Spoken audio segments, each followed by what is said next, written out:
اگر آخرت کو کوئی شخص واقعی اپنا مسئلہ بناتا ہے تو اب پتہ نہیں، یہ بڑا شاید ہو سکتا ہے عجیب سا سوال ہو، لیکن کیا اس شخص کو سکون کی نیند آنی چاہیے؟ مشکل ہے میرا خیال ہے کہ یعنی وہی درمیانی کیفیت ہی انسان کی ہوتی ہے.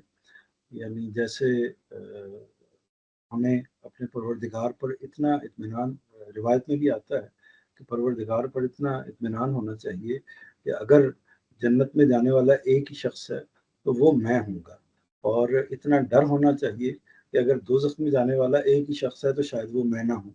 تو یہ ایک تذبذب کی یا ایک طرف سے اعتماد اور ایک طرف سے خوف، یہ دونوں کیفیتیں ہیں جس میں سے ایک مسلمان کو، ایک مومن کو ہر وقت گزرتے رہنا چاہیے.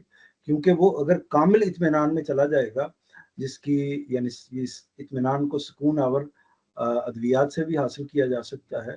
جو تصوف کے لوگ یا رہبانیت کو اختیار کرنے والے لوگ بھی، یا جو مختلف چلے اختیار کرتے ہیں، وہ بھی اصل میں اس سکون کے لیے، اس اطمینان کو حاصل کرنے کے لیے اختیار کرتے ہیں. لیکن یہ طے ہے کہ یہ دنیا اس طریقے سے اطمینان کی دنیا نہیں ہے.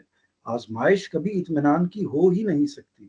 یہ ہو نہیں سکتا کہ آپ کو ہر روز، ہو سکتا کہ چند لوگ اب اس جگہ پر پہنچ گئے ہوں، لیکن یہ ہو نہیں سکتا کہ آپ کو ہر وقت آزمائش میں سے نہ گزرنا پڑا. کبھی وہ جسمانی آزمائش ہے، بدنی آزمائش ہے، اپنے خاندان کی آزمائش ہے، یا دنیا کی آزمائشیں ہیں. اور اسی طرح دنیا میں ہمارے کیے ہوئے کاموں کے حوالے سے، ہم نے ماضی میں کیے ہیں، حال میں کیے ہیں، ان کے حوالے سے ہمیں ایک فکر مندی ہوتی ہے اپنی آخرت کے حوالے سے.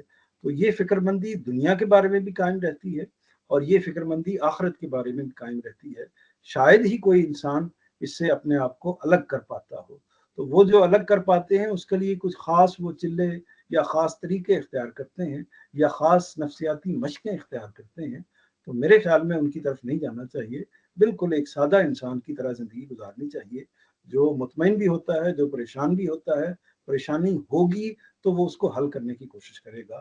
تو اس لیے یہ کوئی اتنی بڑی اچیومنٹ نہیں ہے کہ ہمیں سکون کی نیند آ گئی ہے اور ہم نے بلاخر ایک خاص اطمینان اور سیٹسفیکشن حاصل کر لی ہے.